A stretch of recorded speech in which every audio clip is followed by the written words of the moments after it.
സർക്കാരിന്റെ സൗജന്യ ഓണക്കിറ്റ് വിതരണം നാളെ മുതൽ തുടങ്ങും. ദാരിദ്ര്യരേഖയ്ക്ക് താഴെയുള്ള റേഷൻ കാർഡ് ഉടമകൾക്കാണ് സൗജന്യ ഓണക്കിറ്റുകൾ വിതരണം ചെയ്യുക. മഞ്ഞ കാർഡ് ഉടമകൾക്കാണ് ഭക്ഷ്യക്കിറ്റ് കിട്ടുക. എല്ലാ റേഷൻ കാർഡ് ഉടമകൾക്കും സൗജന്യമായി ഓണക്കിറ്റ് കിട്ടുമെന്ന പ്രചരണം സമൂഹമാധ്യമങ്ങളിൽ നടന്നിരുന്നു.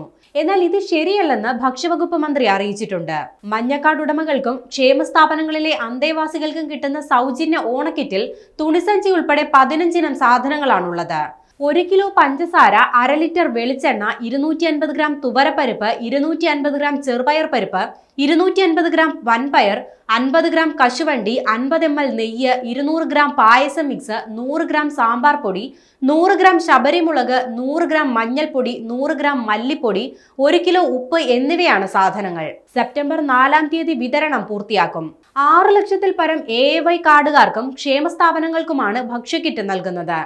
അതേസമയം ഒരു റേഷൻ കാർഡിന് 20 കിലോ അരി 25 രൂപ നിരക്കിൽ ലഭിക്കുമെന്ന് മന്ത്രി വ്യക്തമാക്കി. BPL, APL കാർഡ് എന്ന വ്യത്യാസമില്ലാതെയായിരിക്കും ഇത് ലഭിക്കുക.